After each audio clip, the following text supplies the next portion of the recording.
do nosso ciclo sobre o No Acaso da Vida, e hoje temos o privilégio de ter connosco a professora Ana Tostões, que nos vai falar sobre a longevidade ou porque importa criar uma nova agenda urbana.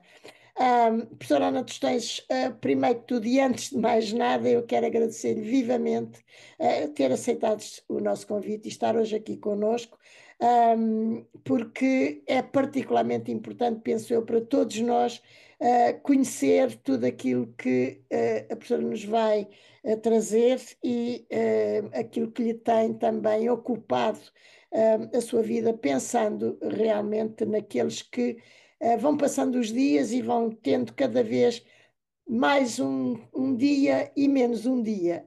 De maneira que, professora, mais uma vez, muito obrigada. Cumprimento também todos aqueles que quiseram estar connosco hoje e estão aqui presentes para este fim de tarde. E eu imagino que temos a entrevista da professora Ana Tostões, não temos? Ou não chegou a haver entrevista, professora? Do entrevista do Diário de Notícias. É que eu não recebi, portanto, Não, não não. foi, Se não houve, calhar a culpa é minha. pois, não sei. É que eu realmente não tive nenhum feedback a dizer que tinha havido, que tinham a Se entrevista. calhar posso fazer a entrevista a posteriori. Pode, se a professora estiver disponível, eu digo-lhes que está bem. Ok, e Certo, combinamos assim. também não esteve cá, portanto não deve ter tido possibilidade. A falta foi minha, com certeza. Eu ando um bocadinho caótica com as Pois. minhas É que correspondências de eu e-mails. vou dizer porque a nossa ideia é, no final digamos, até agora são 3 anos, e no final dos 3 anos o que fazemos é publicar também em formato impresso as entrevistas de todos os nossos conferencistas, porque achamos que as entrevistas têm sido, e a grande maioria é de uma riqueza tão grande que não podemos perder a oportunidade de as ter, quer impressas, quer online. Portanto, agradeço, professora, e eu vou dizer que estará para lhe Incrível. Sim, sim, contactarem que a agora já contactar a estou professora. aterrada. Está bem, ok. Muito obrigada Obrigada. então a todos. E eu passava ao professor Jorge Soares a palavra para nos apresentar a professora Ana Tostões, como ela merece ser apresentada, como é óbvio, e que só o professor Jorge Soares fará como deve ser, em relação a mim, claro. Está sem som. Está sem som, professor. Olha, olha, o sobrinho está no hospital, mas está ligado. Olá, olá, viva, está tudo bem? É o professor Sobrinho Simões, está bom. Incrível. Ah, fantástico, estes meios, o que nos deixam fazer, não é? Mas está tudo a correr bem. Não tem o microfone ligado. Ah, mas eu já não o estou a ver. Só fez... Bem, eu posso informar que está tudo a correr bem, o Manel. Eh, Portanto, ao longo deste ciclo, nós temos vindo a discutir que é o aumento da longevidade como um sucesso da sociedade, com méritos a distribuir por muitos setores, mas também, em contrapartida, há um considerável pluralidade de efeitos a que chamamos desafios da longevidade, na organização social, desafios na saúde e no modo como cuidamos dela, nos potenciais desequilíbrios da economia, no planeamento do modo e o local onde se vive. Portanto, este em particular é o tema da professora das questões hoje, a longevidade ou porque importa criar uma nova agenda urbana, que é um título magnífico. A professora Ana Tostões, para os que não conhecem, provavelmente não será ninguém, é licenciada em Arquitetura pela Escola Superior de Belas Artes de Lisboa, é mestra em História da Arte pela Universidade Nova e tem um doutoramento, Cultura e Tecnologia na Arquitetura Moderna Portuguesa, a Engenharia do Território no Instituto Superior Técnico, em 2002, trabalho que depois foi enriquecido e publicado em livro, e é no Instituto Superior Técnico que tem feito todo o seu percurso académico. Atualmente é professora catedrática, diretora de departamento, coordenadora de licenciatura em arquitetura e também de doutoramento. Foi presidente de uma importante organização internacional, do como MOMO, que tem este nome assim um bocadinho cacofónico, que é um comitê para a internacional documentação e conservação de património, e que procura discutir e refletir sobre o significado da arquitetura e o urbanismo moderno e a sua relação com os stakeholders e o espaço público. Foi vice-presidente da secção portuguesa dos críticos de arte, e presidente também, e vice-presidente da Ordem dos Arquitetos.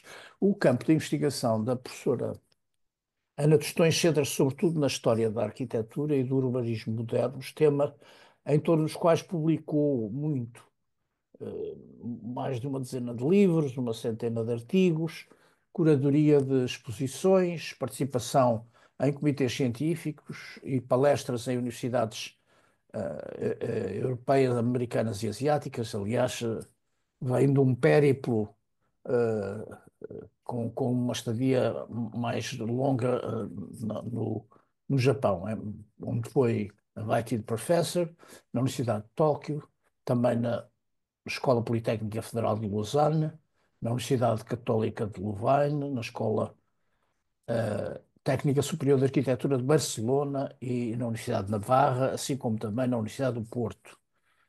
São muitos os livros publicados. Eu citava os que foram premiados: a Arquitetura Moderna em África, Angola e Moçambique, Modern Built Heritage Conservation Policies, How to Keep Authenticity and Emotion in the Age of Digital Culture, no Japão, numa universidade japonesa, How to Love Modern Colonial Architecture.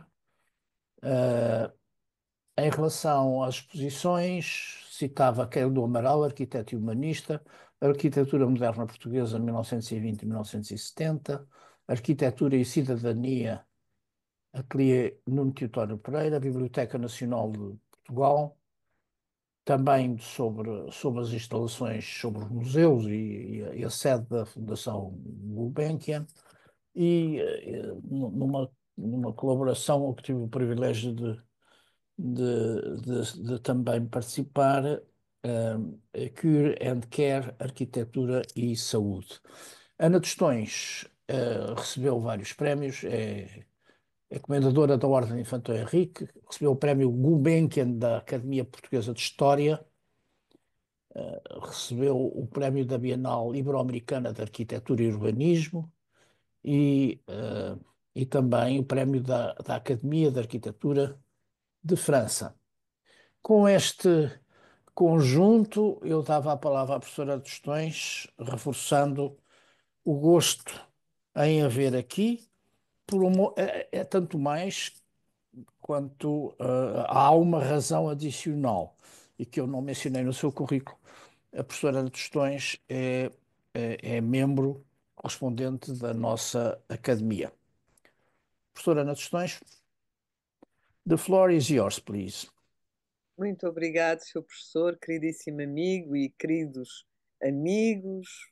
Ah, estou muito feliz por ter conseguido uma data, temos conseguido uma data, para poder, enfim, participar neste ciclo muito interessante e estou certa que vai ter um enorme impacto. E também por ser a minha primeira atividade como académica correspondente, enfim, convite que muito me honrou o facto do convite ter sido aceito no seio da Academia de Ciências de Lisboa. É uma enorme honra. E espero podermos encontrar presencialmente muito em breve. Mas é muito bom estarmos nesta semana já um pouco complicada, de véspera de festas, pelos vistos com amigos e membros da academia no hospital, como o professor Sobrinho Simões, é extraordinário podermos de facto usufruir, como dizia a professora Maria Salomé Pais,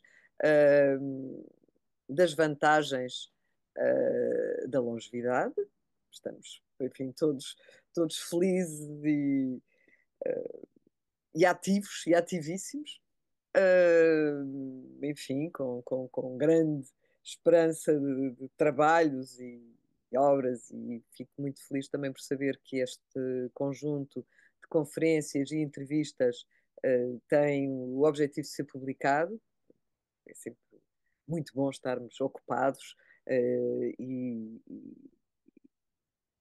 no fundo, a fazer o que gostamos, é absolutamente fundamental, eu acho. E, portanto, preparei para hoje, enfim, respondendo ao desafio do meu queridíssimo amigo Jorge Soares, uma reflexão sobre a questão da longevidade e de como a arquitetura e o urbanismo se podem relacionar e ser, enfim, uma ferramenta, eu diria, útil para fazer um mundo melhor e para nos dar uma vida mais longa e com qualidade. Se me permitem, eu vou partilhar o ecrã. Temos sempre tendência a exprimir-nos muito por imagens. Eu espero não ser muito maçadora. Tenho, enfim, uma apresentação ainda relativamente longa, mas eu acho que é bom podermos falar com base em ideias passadas para desenho, recolhidas em fotografias. Estamos aqui a ver um dos conjuntos, eu diria, mais interessantes para mim da cidade de Londres, que é o Barbican. Corresponde a uma área reconstruída depois da destruição da guerra, mas já relativamente tardia, anos 70, 80, e é um complexo que, como sabem, inclui habitação, equipamentos, um grande auditório, museus. É muito interessante pensar, e esta vai ser, digamos, a minha linha de conduta hoje e o meu argumento. Eu vou defender a cidade densa, a densidade. Porque eu acho que a cidade densa é um pouco o que estamos a ver aqui, não quer dizer que não seja uma cidade que tem verde, é uma cidade que tem espaços verdes, que tem espaços públicos, podemos passear, que tem comércio, que é tem múltiplas funções e tem densidade. Podemos viver misturados, digamos, não só socialmente como geracionalmente. Eu acho que isso é um dos dados importantes a reter. Eu tenho para mim que Portugal é dos países europeus que tem cidades menos densas e que importa pensar de uma maneira eficaz nessa densificação. Passa por mobilidade, transportes eficientes, simpáticos, acessíveis, generosos, por exemplo, uma possibilidade de mobilidade. Foi exatamente, enfim, esse um dos temas que me levou agora recentemente ao Japão, e vou passar lá também alguns meses do próximo ano, um pouco entender como podemos articular de um modo harmonioso, enfim, a natureza, a greenery, o vegetal, os parques, os espaços públicos abertos e verdes com os espaços de habitar e os espaços de trabalhar. Portanto, continuo só muito rapidamente para dar nota justamente deste trabalho que realizámos, sobretudo centrado em Portugal e que teve a ver com um levantamento dos equipamentos hospitalares e de saúde do século XX em Portugal. E muito conduzidos por esta ideia de que a arquitetura do movimento moderno, a arquitetura moderna é acionada, sobretudo por questões higienistas, por questões que têm a ver com esta procura do sol, do ar e da ventilação. É muito importante entender que estas evoluções técnicas, isto é uma das fotografias que o meu querido amigo professor Jorge Soares me cedeu. Estamos aqui no IPO, são fotografias do Novaes, do Horácio Novaes, ainda dos anos 30, enfim, tem enfim, um mecanismo de para operações muito sofisticado e, enfim, muito interessante. Publicámos uma revista internacional, um dos documomos, que foi uma coisa absolutamente comovente na altura. Eu estava a escrever o editorial quando estávamos a cair em plena crise pandémica Covid. Aliás, dediquei este número ao arquiteto Vittorio Gregotti de Milão, que morreu no dia em que eu estava a escrever o editorial, foi 20 de abril, assim, uma coisa bastante emocionante. O facto de termos estado a trabalhar 4 anos sobre as questões da saúde e confrontarmos com uma pandemia que foi qualquer coisa, digamos que foi quase traumática, não é? Não esperávamos europeus, enfim, crentes numa vida sem estas ameaças que só acontecem mais no sul global, etc. Enfim, ter acontecido, enfim, com este desenrolar foi muito impressionante, diria, e fez pensar, e nós somos outros, todos, eu creio, depois destes anos. Eu queria fazer só uma pequena homenagem a um grande arquiteto austríaco, vienense, que é o Richard Neutra, que resolve emigrar para os Estados Unidos para ir trabalhar com o Frank Lloyd Wright, e depois autonomiza-se, enfim, e ele é de facto um homem muito interessante, porque vai dedicar a sua vida a uma ideia de uma arquitetura que contribui para a saúde e que contribui justamente para a longevidade. Isto é a casa que ele vai fazer para o Dr. Lovell, portanto, no final dos anos 20, em Los Angeles, e que é uma casa pensada para, enfim, uma vida quase eterna. Uma casa pensada para funcionar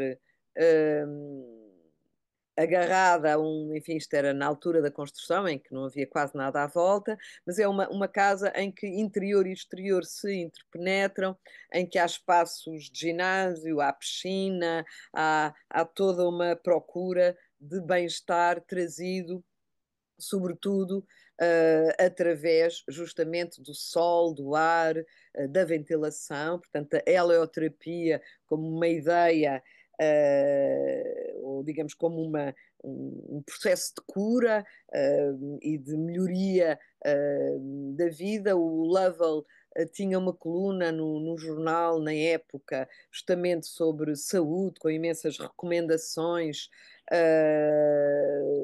muito vanguardistas para a altura, e estamos justamente num momento, portanto, estamos a ver uma casa cheia de luz, de espaço, enfim, virada para a grande Baía de Los Angeles, e vamos ver que é justamente nestes anos 20 também que se chegam às soluções mais impactantes de um novo, digamos, equipamento, ou uma tipologia de equipamento de saúde, que vai ser o sanatório, não é? A ideia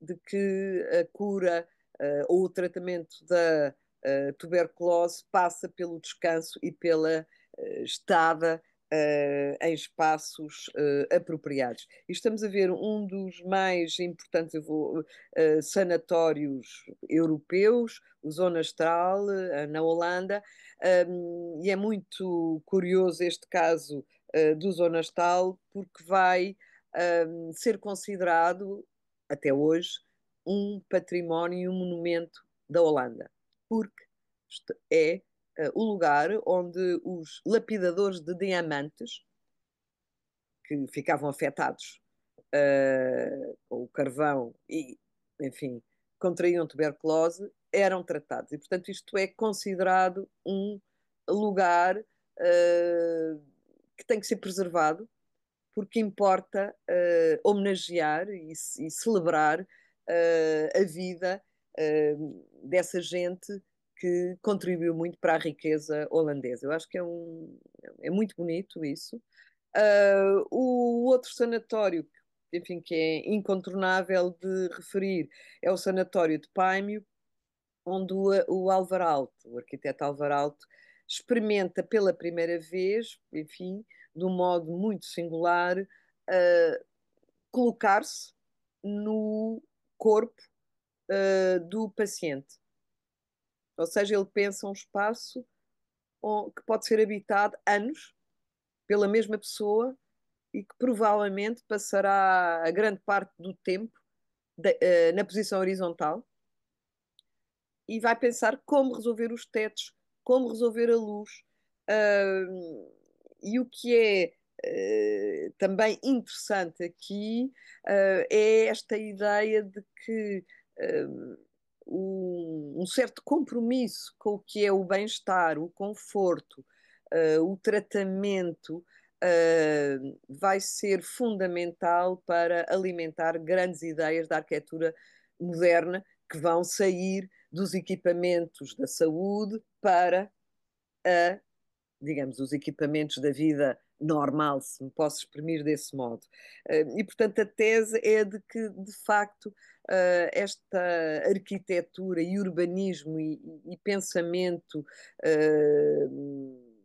sobre os lugares da cura são chave, vão ser chave para as conquistas que temos até hoje ao nível do espaço, do mobiliário, da luz, do tipo de revestimentos, de materiais, de janelas, a relação com o exterior, a importância de termos belos enquadramentos que são fundamentais para o bem-estar psíquico e que contribuem para a longevidade, para o tratamento, para tudo isso.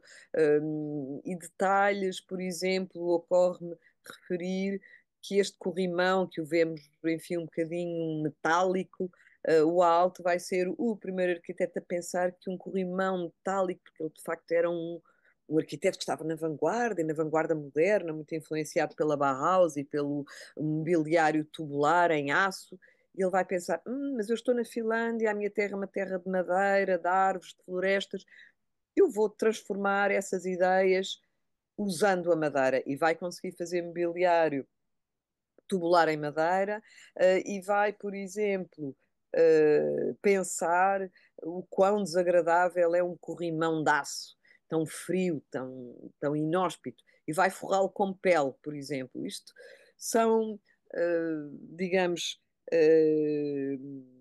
pequenos, vou ser pleonástica, pequenos e detalhes de construção que vão ser fundamentais para criar um mundo melhor e mais belo.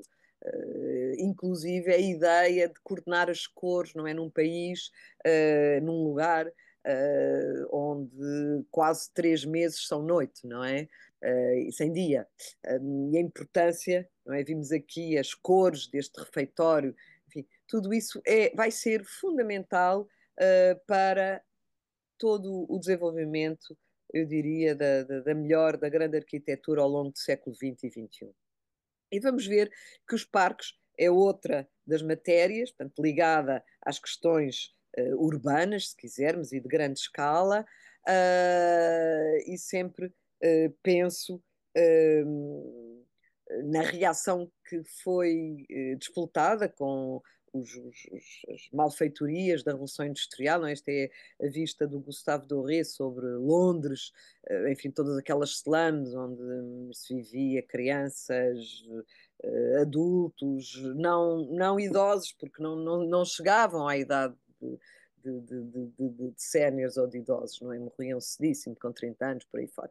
E, portanto, é retomar esta ideia bem forte, como eu costumo dizer, quando os parques eram uma atitude radical, não é? E vem todo aquela reflexão e conhecimento, sobretudo dos Estados Unidos da América, com o Olmsted, o senhor do Central Park, mas de N filantropos reunidos que se bateram justamente por um planeamento bem diferente do que tinha sido desenvolvido até aí.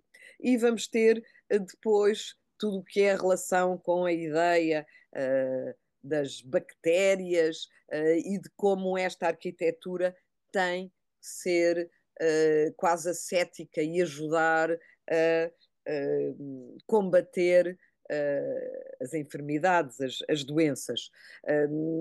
Estamos aqui a ver o terraço da Unité d'Habitation em Marselha, do Le Corbusier, onde ele instala o jardim infantil no terraço, com vista sobre o mar, e lá está, mais uma vez, o sol, o ar, a luz e a ventilação como mote, não é? E digamos que toda esta ação vai conduzir a processos, a sistemas. Estamos a ver aqui uma série de janelas e de sistemas de abertura com ventilação permanente. Por exemplo, aqui do Henri Sauvage, é lindíssimo este edifício dos anos 20, um edifício, é o primeiro caso em que temos um edifício com uma piscina metida dentro do edifício. Portanto, a ideia do desporto, da necessidade do ar livre, da necessidade dessa vida saudável ligada a uma arquitetura que tem que saber responder a estes programas, não é? E de algum modo eu diria que os arquitetos e os engenheiros também vão colaborar nos programas, não só fazer a arquitetura a responder ao que lhes é pedido, mas eles próprios como motores. Estou-me a lembrar de um Titónio Pereira, que era um arquiteto que tinha sempre intervenção sobre o programa que lhe era dado. Ele tinha sempre ideias e discutia essas várias possibilidades. Portanto, isto são muitas soluções de edifícios em escada, justamente para conseguir captar uma maior quantidade de sol, dar o Tony Garnier em Lyon, que vai pensar a cidade industrial, uma cidade industrial verde, enfim, com uma densidade média, e é ele também que depois vai fazer os grandes hospitais de Lyon.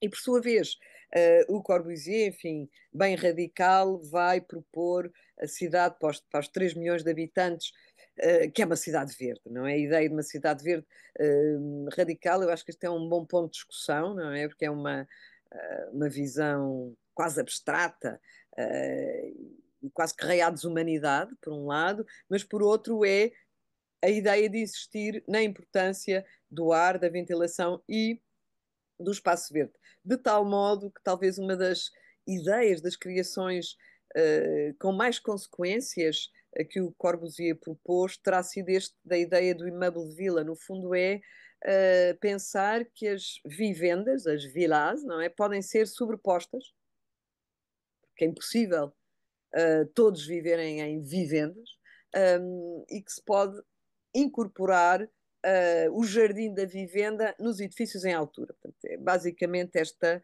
ideia. E vamos ver pela Alemanha, pela Suíça, o Gideon a escrever também sobre a luz, o ar e a abertura. Estamos em 29, o Bruno Tauto a pensar a casa ideal em relação às cores, muito as questões psíquicas do ambiente, portanto, não só, digamos, a resposta às questões da eficácia e do conforto, como também a um outro nível, se quisermos, outra camada que tem a ver com o bem-estar psíquico e a importância da dimensão, da escala, da cor, que é muito desenvolvida, sobretudo, nos países mais do norte, diria a Alemanha e os nórdicos.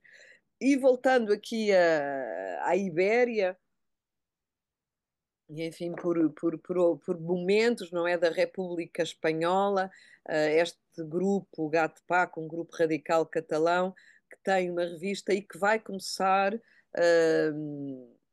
a pensar uma coisa que é completamente nova, não é? Eles estão um pouco a pegar na ideia do Ortega y Gasset, não é? Aquele livro A Rebelião das Massas, e estão os arquitetos a propor que é necessário organizar o repouso das massas. Portanto, a ideia de que trabalho e repouso. São ideias completamente novas. Em 36 vamos ver o Léon Blum em França a consagrar as férias como um direito dos trabalhadores. Portanto, é o primeiro país e é o primeiro caso Frente Popular em França, a consagrar o direito às férias. Mas tudo isto tem a ver justamente com o tema que nos move hoje, a longevidade.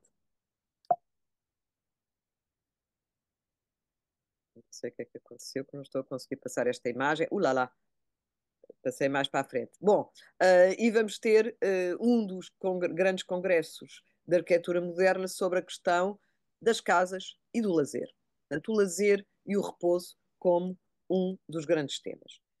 Conceber o espaço da cura passa por, enfim, muitas ideias, e eu nunca quero deixar de referir o nosso grande Ribeiro Sanches, com o Tratado da Conservação dos Povos, não é? Publicado no ano seguinte ao do terremoto, e depois o desenho do grande hospital, do Hôtel de Dieu, em Paris, enfim, podíamos ter aqui o Hospital de Todos os Santos, que foi bem revolucionário na Idade Média.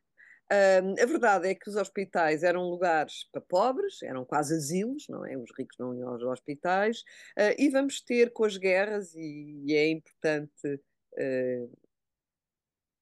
nomear a presença desta senhora, da Florence Nightingale, não é? Que vai para a Guerra da Crimeia e que vai escrever 2 livros e que vai trazer vai fixar muita documentação e muitas reflexões sobre o que é o espaço de cura. E vamos começar a ver, a partir dos anos 30, as revistas internacionais, fundamentalmente a arquitetura d'aujourd'hui, a dar atenção aos espaços e aos equipamentos hospitalares, a dar conta desta revolução do hospital que passa de pavilionar a grande bloco graças ao ascensor. Aliás, isto é uma discussão que foi retomada agora com a pandemia, no qual é a solução, se são espaços completamente fechados, com ares condicionados e forçados, se é de facto importante ter ventilação natural, enfim, isto para citar só alguns dos temas que voltaram à discussão. Hospitais pavilionares, o caso do Grange Blanche do Garnier, que foi muito importante, foi uma grande influência para os nossos médicos e os nossos arquitetos dos anos 30, que viajaram e que conheceram todos estes casos, e de ver, enfim, a evolução para o grande bloco. E aqui estão algumas personagens da geração de 1911, enfim, que nós conhecemos todos em Portugal, enfim, que vão estar na origem do convite ao Distel, aos 2 Distels, aliás, para a programação do Grande Hospital de Lisboa e do Porto Hospital Académico, Hospital Universitário, desculpem. E, portanto, há toda uma literatura, designadamente o livro do Herman Distel, 32, não é? Que é a construção do hospital racional, que é um livro incrivelmente interessante, o Moretti com os Hospedalis em Itália, o Neufert, enfim, uma grande produção, e vamos ver no pós-guerra a retoma de muitas ideias, e é importante ressalvar um grande arquiteto brasileiro, falecido muito jovem, o Rino Levi, que tem, enfim, casos absolutamente extraordinários. E um pouco o que nos levou também a olhar para estes lugares foi a convicção de que são equipamentos, os equipamentos de saúde, que estão em permanente transformação, permanente transformação. Se há lugares que sofrem um impacto, digamos, do desenvolvimento científico, das novas ideias, é justamente os lugares da cura, e os lugares, enfim, para garantir essa longevidade. Isto é o grande Hospital de Aachen, de Aix-la-Chapelle, que é um caso absolutamente incrível de lugar quase metabolista, muito extraordinário, muito bem feito, uma coisa absolutamente extraordinária, é quase um sistema de Lego, tudo isto funciona impecavelmente, com sistemas de robôs já incluídos, enfim, nestas ideias dos anos 60, com as zonas limpas, as zonas sujas, os papéis por aí fora, e um estudo de cor, mais uma vez, enfim, um pouco alemão, mas um estudo de cor justamente para quebrar esse lugar de imagem hospitalar. E o que vai ser incrível é que este hospital vai inspirar o Piano e o Rogers na feitura do Centro Beaubourg, do Centro Pompidou. Uma coisa curiosíssima, não é? Como é que um lugar de cura vai ter influência num lugar da cultura. E como é que esta arquitetura mais mecânica se vai humanizar em relação às demandas ambientais? Isto foi de algum modo o grande tema da nossa pesquisa. Tentámos este trabalho, chamava-se CUCA, curar e curar, cuidar e curar. Muito a ideia de que estas arquiteturas precisavam de ser documentadas e precisavam também de uma reflexão para a sua reabilitação. O que fazer com todos estes temas, não é? A medicalização da arquitetura, esta ideia deste livro bem interessante, da Imperfect Health, não é, muitas matérias fundamentais que tivemos que ver destas máquinas de cuidar e de tratar, mas também de manter a saúde. Aqui neste número da binário, aqui em laranja, eu creio que o rato não se vê, temos o Centro Gulbenkian de Paralisia, que é uma obra de uma vanguarda extraordinária portuguesa, e vamos ver como as descobertas médicas vão acelerar o processo do desenvolvimento da arquitetura moderna. Só para vos dar uma ideia, isto é a nossa base de dados de equipamentos, uma cronologia em que cruzamos médicos, equipamentos, descobertas médicas e ideias de arquitetura e políticas, um pouco nosso cruzamento, e depois mapeamos Portugal, enfim, começando com este incrível lugar que é a parede, com este sanatório extraordinário do Rosendo Carvalheira, a MAC, o Sanatório Marítimo do Norte, está muito bem restaurado, por exemplo. A transformação destes espaços, no caso, para pousada, por exemplo, a manutenção, enfim, de uma série de conjuntos. Estamos aqui no IPO, as maternidades, o Hospital Pediátrico de Celas, o IPO, enfim, para nós arquitetos, o pavilhão do rádio é mesmo muito importante, porque é uma obra em que arquiteto e médico trabalharam em conjunto de uma maneira muito intensa, e o resultado foi bem interessante, sendo que é uma obra em permanente transformação, não é? Os preventórios, enfim, e todo este equipamento está uns em utilização, isto é o caso do João da Almada, outros a necessitar de intervenção ou de transformação ou de novos usos. E a longevidade entra neste paradigma porque muitos desses espaços podem ser usados justamente para lugares de estar. Ora bem, esta ideia de que estamos a evoluir a passos largos para cidades imensas, não é? esta ideia que no ano 2050 90% da população vai viver em cidades, é um pouco assustador, e implica que pensamos como organizar a cidade. E é nessa medida que eu, de algum modo, defendo, ou estou do lado dos que defendem a densidade das cidades, por todas as razões, porque é uma cidade que pode ser mais solidária, mais fraterna, todos ficam mais perto uns dos outros, cruzamos gerações, cruzamos profissões, estamos a viver. Eu costumo dizer que a manifestação maior de inteligência é viver em cidade, não é? É uma organização específica para podermos viver em cidade.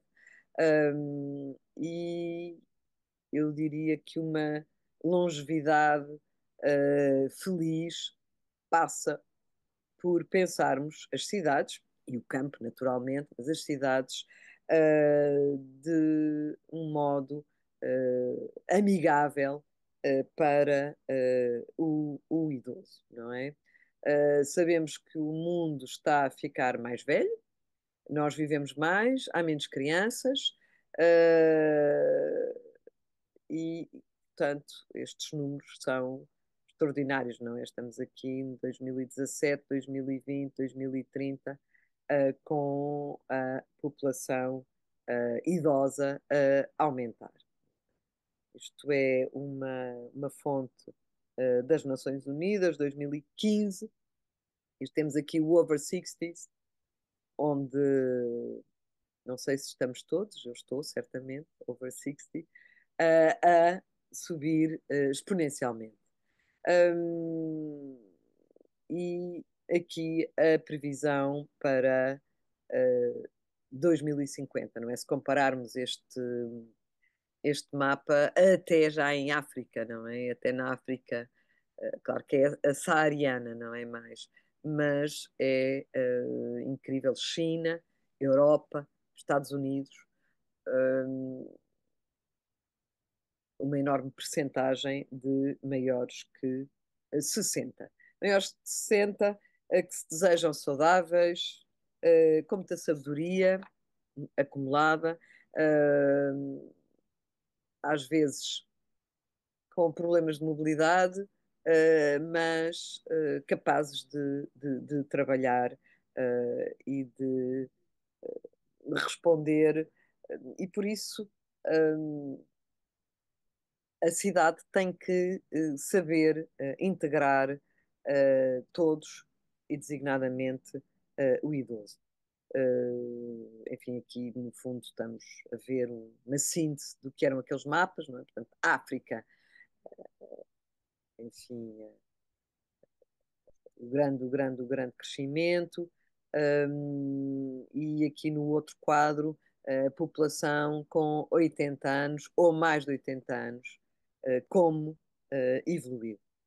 São dados que conhecemos, isto aqui da Comissão Europeia em 2018, não é? O Report Aging,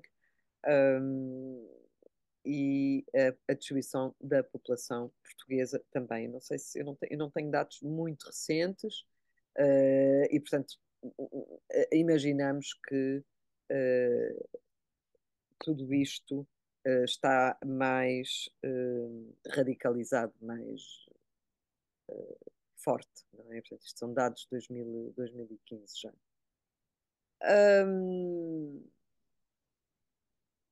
A percentagem de população a viver em áreas urbanas, coisa importante, não é? Percebermos como organizar a nossa vida, grande multidão, não é? E pensar nestas cidades de grande densidade, como respondem, melhor ou pior, a estas situações. E eu creio que Tóquio é, de facto, um caso excepcional, portanto, quase 40 milhões de habitantes, não é? Com um lugar sereno, com espaço verde, enfim. Estamos aqui a viver os trabalhadores idosos, não é? Enfim, e a ver o, o que os idosos podem colaborar na cidade, desculpem, com a sociedade. É muito, muito, muito, muito, muito importante. E é algo que se vê de uma maneira muito clara no Japão. Todos estão ocupados, enfim, naquele princípio muito shintoísta que todas as tarefas são importantes na vida. Não é? Pode ser varrer as folhas que caem das árvores. Recentemente, enfim, tivemos um filme muito interessante, pareceu-me, do Wim Wenders, o Perfect Days, penso que todos viram esse filme, que era um filme dedicado enfim, a, um, a alguém que nas sociedades ocidentais não é muito valorizado, não é? Uma pessoa que limpa os sanitários públicos, mas tudo isto tem a ver, de facto, com essa sociedade. Ora bem, eu fiz aqui um apanhado, não é? Como é que os arquitetos podem desenhar cidades confortáveis, que garantam a acessibilidade, a proximidade, a diversidade, capazes de colocar as infraestruturas sociais no caminho, no cruzamento, criando espaços públicos seguros e saudáveis. Enfim, isto é mais ou menos um mundo perfeito, não é? Como ter habitação acessível e adaptável, não é? E como é que esta mobilidade pode garantir a inclusão social. Cada vez se fala mais num planeamento integrado, em melhorar a pedonalização, a possibilidade de andar, que é absolutamente fundamental para a vida,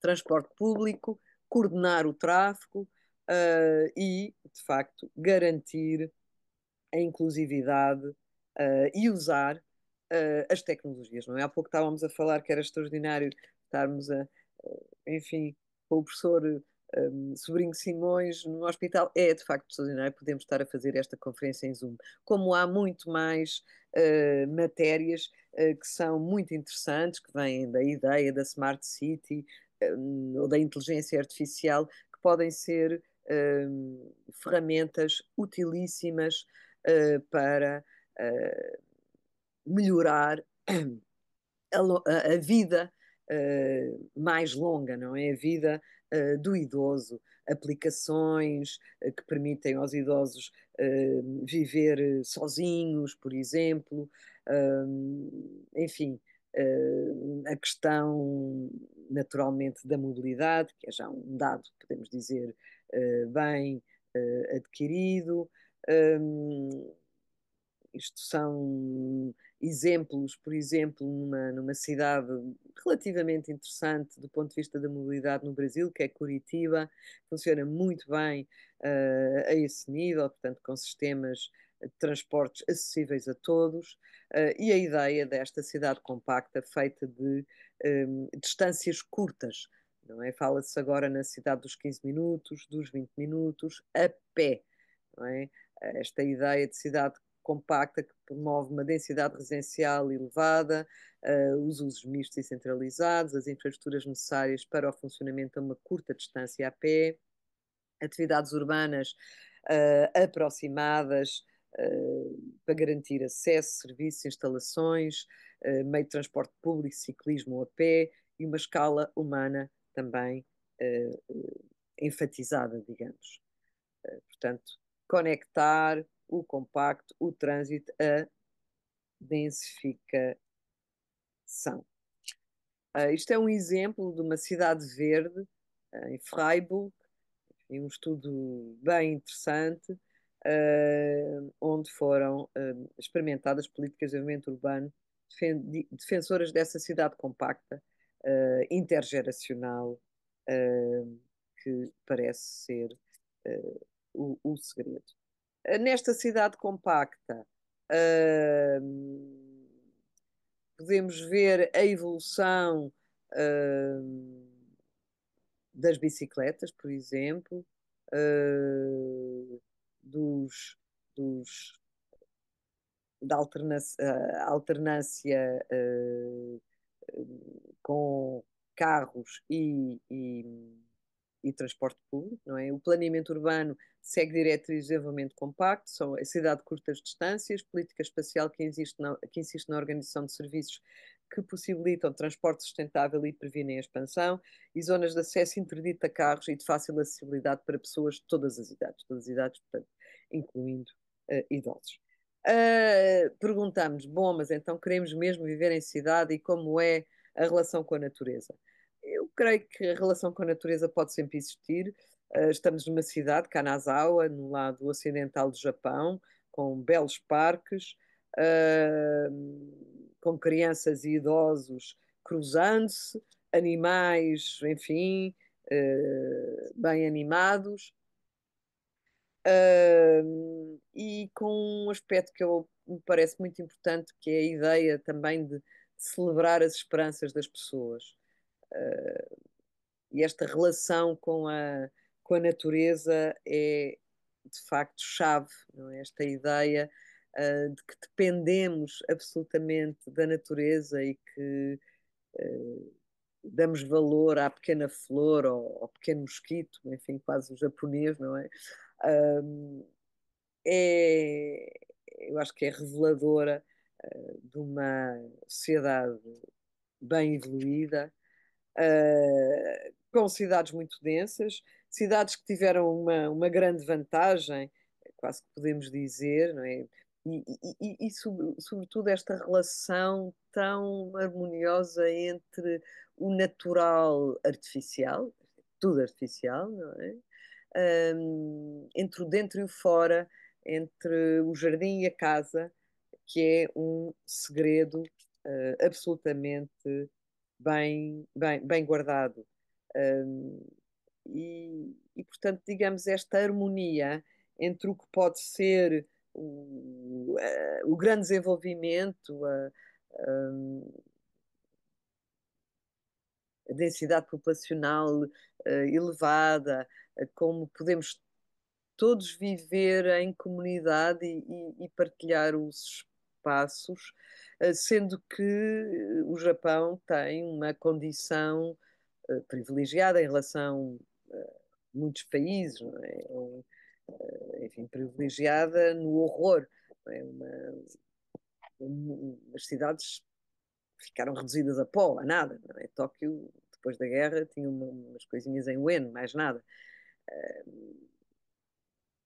Cidades completamente bombardeadas. Mas o que é interessante é que a reconstrução das cidades foi feita, e por isso é que teve esse privilégio, foi feita logo com a comunicação, com a mobilidade, com os transportes, com os comboios, com os metros, com os autocarros, com os túneis.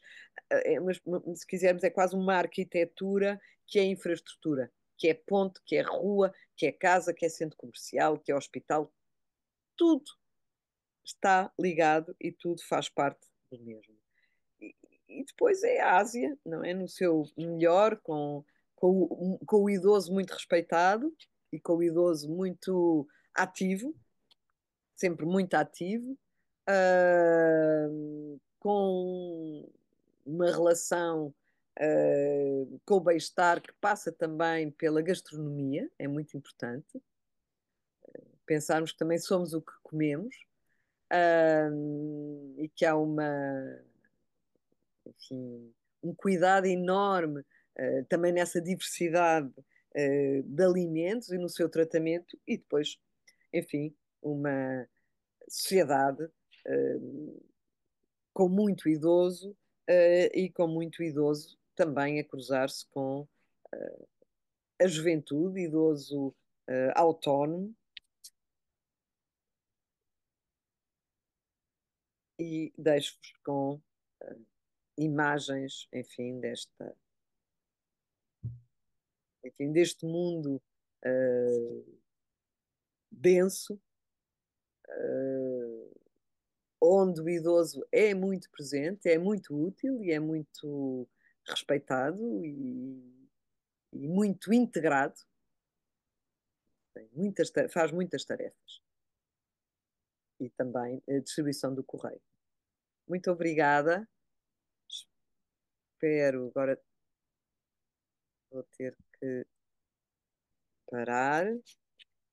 Obrigada pela vossa atenção. Espero não ter sido muito maçadora e ter dado assim uma volta, enfim, um bocadinho larga sobre o tema, mas pareceu-me que seria importante situar esta circunstância que não é muito falada e que tem a ver com o facto da arquitetura moderna, enfim, que nós consideramos moderno, século XX, XXI, ser, digamos, um resultado muito direto do que foram as conquistas terapêuticas, as conquistas do mundo da ciência médica que despoletou enfim, muito do conforto que nós temos hoje e que precisamos para o futuro, mais ainda. Muito obrigada.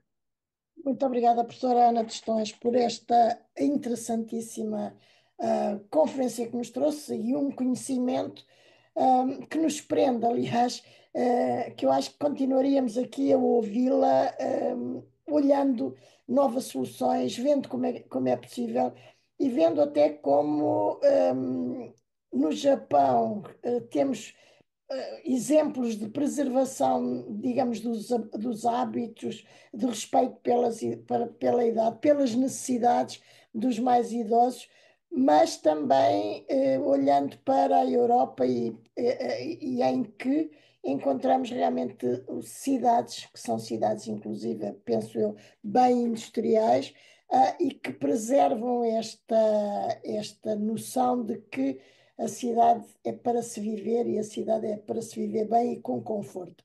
E eu estava a ouvi-la e, como digo, eu continuaria aqui a ouvi-la com maior interesse e estava-me a colocar no meu país.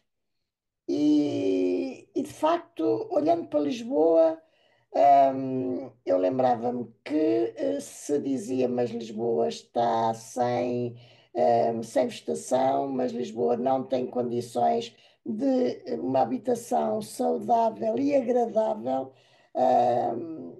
E um idoso não pode, a maior parte das vezes, sair da sua casa e está acorrentado, fechado dentro de casa porque não pode sair, ou porque o edifício não tem condições, ou porque os passeios não deixam que alguém que está em cadeira de rodas possa autonomamente viver um bocadinho fora de casa. E salta-me esta pergunta: o que é que há a fazer? Porquê é que não fazemos? A falta de decisão política pelas diferentes autarquias locais? É por falta de conhecimento? É por falta de quê? De tudo ou de nada? Apesar de tudo, eu acho que em Lisboa se fez alguma coisa. Uh, as zonas mais complicadas eu acho que são as zonas históricas. E havia soluções. Agora, o que me parece é que é uma cidade, a cidade de Lisboa está muito apostada, enfim, vou dizer um lugar comum, mas muito apostada no turismo. E era importante um pouco balançar esses aspectos, porque há exemplos, e mesmo em Lisboa há exemplos, portanto, há bairros em Lisboa que eu diria que são mais amigos do cidadão e do cidadão idoso. E estou-me a lembrar de um bairro que é muito curioso, que foi projetado pelo arquiteto Pedro Vieira de Almeida. Eu confesso que não sei se foi ideia dele, se estava já no programa, que é o conjunto de telheiras antigo, telheiras Epul. Telheiras Epul, não é Bairro dos Príncipes. E Telheiras Epul foi pensado em torno de um centro geriátrico, de um centro de terceira idade. Portanto, é o primeiro bairro em que o grande equipamento central é a pensar na longevidade e a pensar que podemos ter idosos a viver ali e o resto da família a viver numa casa em frente.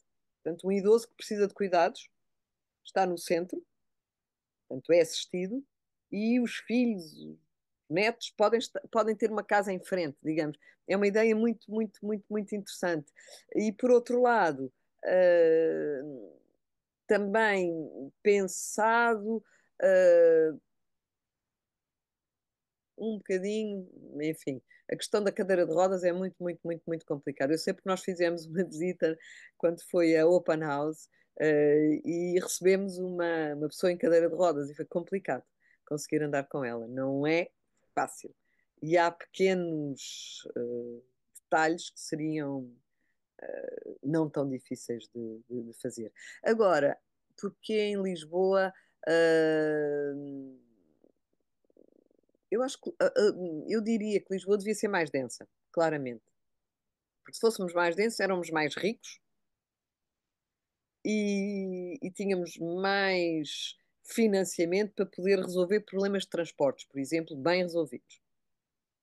Estou a colocar a questão a montante, em termos, enfim, não sou economista, mas ocorre-me que, que a densidade produz riqueza de algum modo. Portanto, somos mais. Há uma coisa muito, muito interessante em Tóquio. Há um acordo tácito que é transversal socialmente entre ricos e pobres, que concordam que é importante colocar o dinheiro no transporte público, ou uma grande quantidade de dinheiro no transporte público, porque foi provado que assim os impostos são menores. Todos. Todos pagam menos impostos se usarem todos transporte público, e para isso tem que ter um transporte público eficaz e capaz. É, enfim, aquela ideia que só tem carro quem tem lugar onde o guardar, por exemplo. É muito elitista, não é? Uma coisa um pouco terrível. Mas há medidas, enfim, não dizer que aquela sociedade é perfeita, porque tem os seus lados cruéis e duros. O professor Jorge Soares estava há pouco, enfim, a fazer algumas referências bastante assustadoras, mas eu acho que podemos aprender alguma coisa com a densidade asiática, digamos. Eles são muitos, não é? Na China, e no Japão, e Hong Kong, enfim, Macau, é absolutamente diabólico.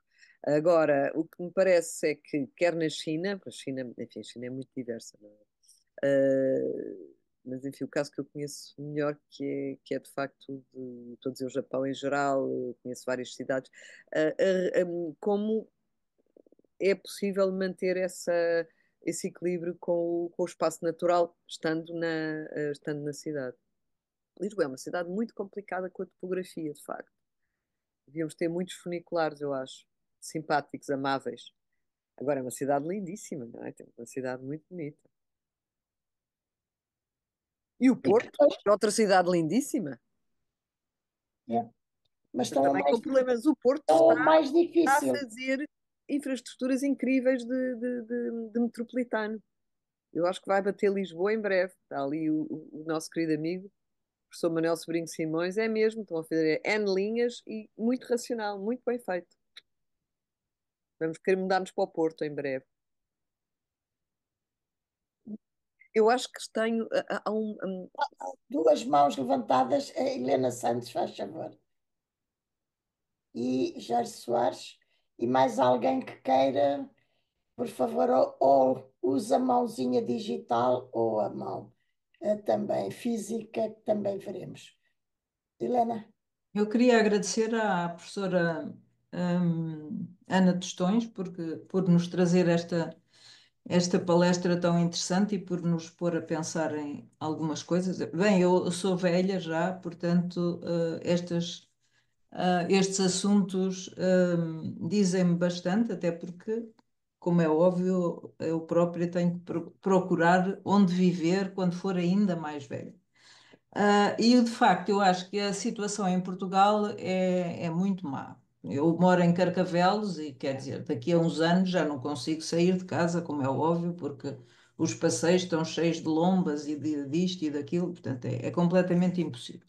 Além disso, andar de autocarro é impossível, os autocarros têm degraus altíssimos. Eu nem agora ando de autocarro, quanto mais daqui a 10 anos. Portanto, hum, a comparação com o Japão, ou que nos traz a ideia do Japão, por acaso isso interessa muito, porque todos nós sabemos, eu já visitei o Japão 2 vezes, mas já há bastantes anos.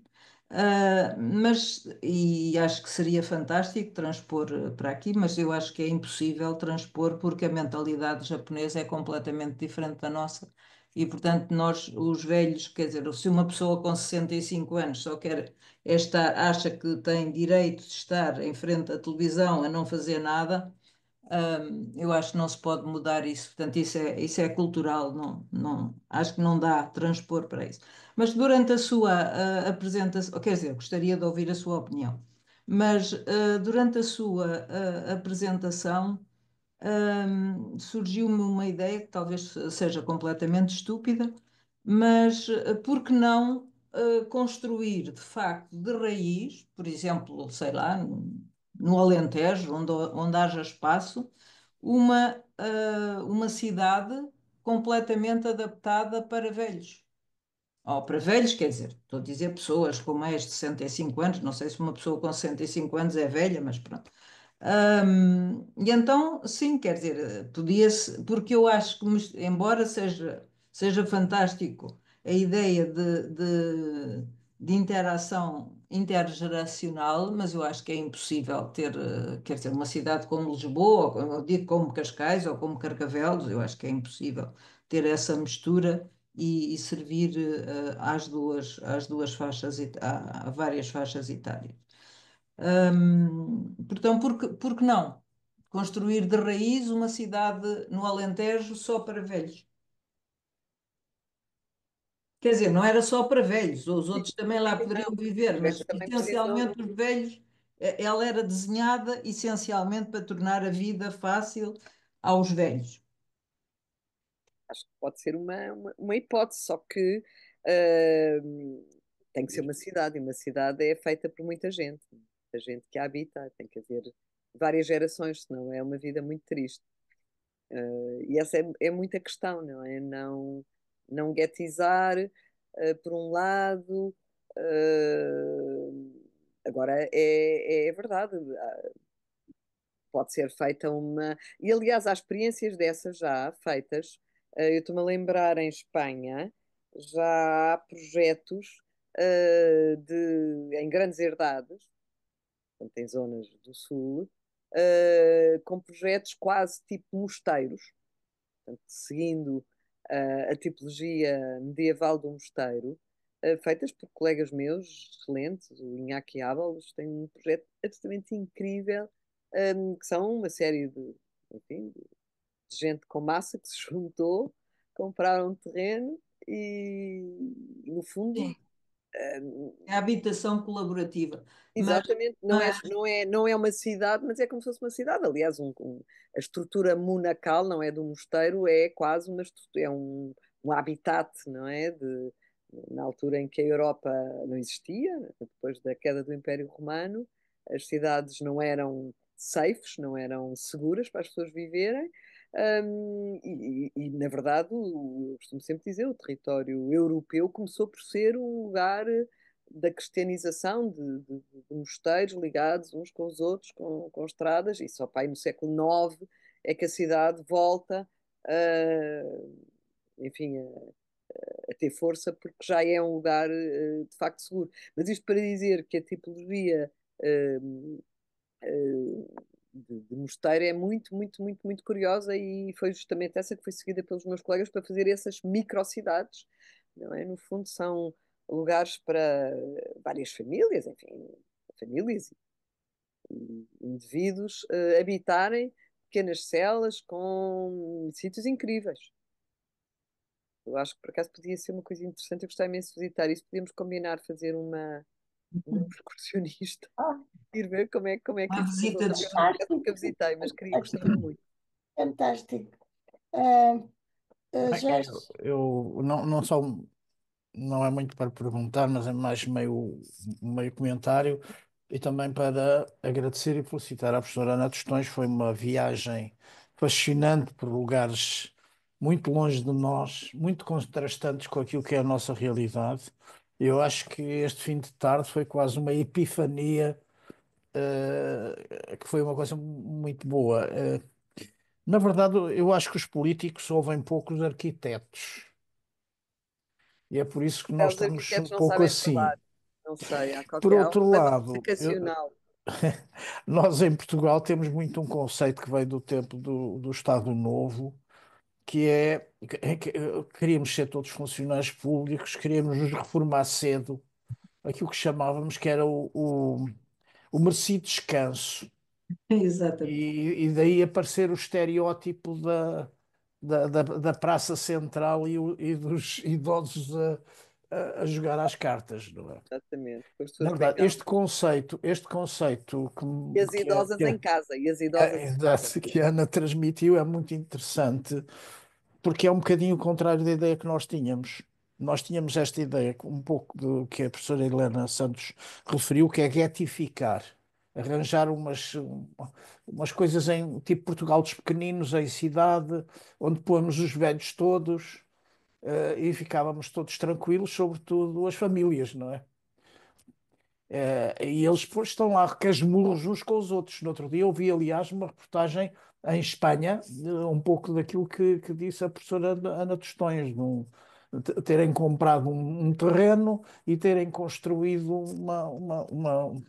não se pode dizer que seja uma cidade, mas um condomínio grande e onde eles estão todos a casmurrar, não é?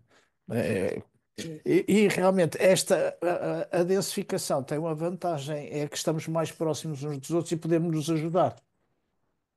E esse conceito é importante. Agora é preciso que as cidades consigam adaptar-se. Lisboa está a ficar uma cidade com algumas dificuldades de adaptação. Uma delas é o transporte. Um dos problemas mais sérios dos idosos é a locomoção. Claro. A locomoção e um dos problemas mais sérios clínicos são as quedas. E como disse a Helena, os autocarros têm uma altura de cerca de 40 centímetros, ou uma coisa assim, que é preciso ter alguma agilidade para poder fazer o salto para fora do autocarro. E isso, entre outras coisas, não é? Mais uma vez, Ana, muito, muito obrigado da minha parte. Foi muito retemperador a esta hora, este fim de tarde. Só faltou o chá, mas porque me esqueci, mas acho que foi um momento muito, muito bom. eu não sei se mais alguém quererá colocar alguma questão ou algum comentário à professora Ana Tostões. Eventualmente haveria muitos, mas há muitos, porventura, que não temos coragem de os ir buscar e de os colocar, e, portanto, professora Ana Tostões, mais uma Ah, vez, ah, diga. Salomé, estava aqui a mão De- da professora Isabel Sá Correia. Foi, Isabel, faz favor. Tem um aplauso. Ai, Ah, Um não aplauso. era a Não sei mão, se era um olha, aplauso. não Era era, aplauso, era. era a Olá, Eu fico Isabel. sempre um bocado deprimida. Eu gostei muito e, enfim, nem Isabel tenho teve bem uma linda noção homenagem, deste mas eu não programa, estava mas cá. é um bocado deprimente. Ana, quer dizer, deprimente não o que mostrou, não é? O que mostrou até eh, é bastante alegre e bom, mas todas as outras hipóteses são bastante São bastante terríveis, eu acho. terríveis, terríveis, Estive sim, agora em sim. Viena, na casa de uma senhora incrível que se chama Margaret Schutt-Liotsky. Foi uma arquiteta vienense que faleceu com 103 anos na sua casa e teve uma vida absolutamente heroica. Ela era uma revolucionária, colaborou na Viena Vermelha, foi a senhora que inventou, aliás, ela passou a vida toda a dizer: Eu não sou uma cozinha, eu não sou uma cozinha, porque inventou a cozinha de Frankfurt, que era a cozinha das cooperativas de habitação de Frankfurt de 1925. Depois esteve na China, esteve em Cuba, voltou, fez escolas, teve uma vida incrível. E quando chegou aos 70 anos, comprou um pequeno apartamento de 50 metros quadrados em Viena. No bairro, ela soube que ia ser construído um edifício no bairro, que era o bairro dos avós, portanto, ali mais ou menos no centro, e comprou um mini apartamento de 50 metros quadrados, arranjou aquilo tudo muito bem e conseguiu viver ali até aos 103 anos sem ajuda. É uma coisa, é absolutamente heroica, portanto, há esperança, eu acho. E com uma cabeça maravilhosa. A escrever, fez, deixou coisas incríveis. Margareta Schuta com umlaut Lihotzky. Incrível, incrível, incrível. Eu fiquei, isto é que é, vai ser muito bom.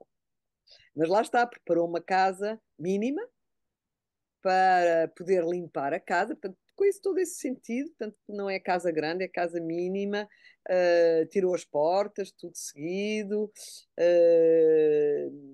tinha o seu conforto emocional também, tinha um tapete que ela tinha trazido do Cazaquistão, ou já não sei, Uzbequistão, uma coisa assim, daquelas maravilhosas, e fez um nicho no fundo da casa onde encostou um sofá onde ela dormia. Portanto, era uma coisa, ao mesmo tinha algumas memórias, mas tudo muito clean, não é? Muito menos é mais. Eu fiquei maravilhada, muito, muito, muito, muito bem. Grande mulher. Ora, bom, se não temos mais ninguém, pelo menos não estou a ver.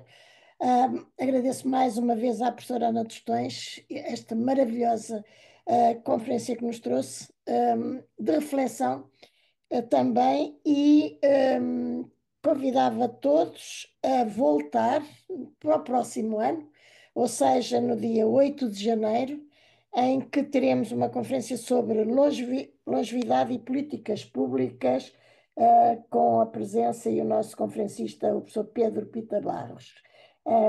E, portanto, desejo Isso a é uma excelente sequência, portanto, agora vamos passar à ação. Exato, é isso. Vamos ver, É o vamos ver suporte, não, se. ao Ó, suporte da professor, ação, ao suporte da eu ação. peço, permita-me só que dizer, era precisamente por isso que nós pedimos que nos tragam os textos, que é para ver se os enviamos a quem não tem ouvidos para ouvir, mas que tente lê-los, ou que não queira ver também, mas que meta no lixo. Mas pelo menos nós vamos ter com eles e digamos, quer não, se quiserem ouvir, ouçam, se quiserem ler, vejam, mas na realidade há tanto que é possível fazer, se calhar às vezes é só preciso vontade e cabeça para pensar e olhar em volta, não é? A professora tem experiência disso, com certeza. E, portanto, é por isso também que, se nós tivermos o privilégio de podermos juntar estas conferências, será extraordinário. E então convido a todos a estar de novo no próximo ano, no novo ano, desejando umas boas festas, fantásticas, muito boas, e esperando que o ano que vem não seja pior que este, já não será mau. Mais uma vez, muito obrigada e até para o ano, se Deus quiser.